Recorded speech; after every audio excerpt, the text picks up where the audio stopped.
Х'юстон, у нас проблеми. Позивний хлопці мені дали, бо коли мене викликають, коли в когось проблеми.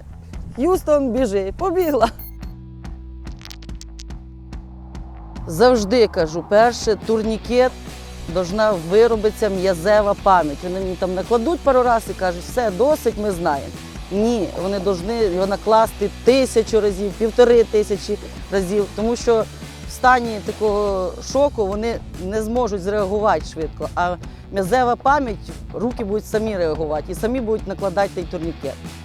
Мені це подобається і найкраще, мабуть, похвала, коли мені дзвонять вже з бойових і дякують, що навчила, що вони вже когось врятували або врятували своє життя.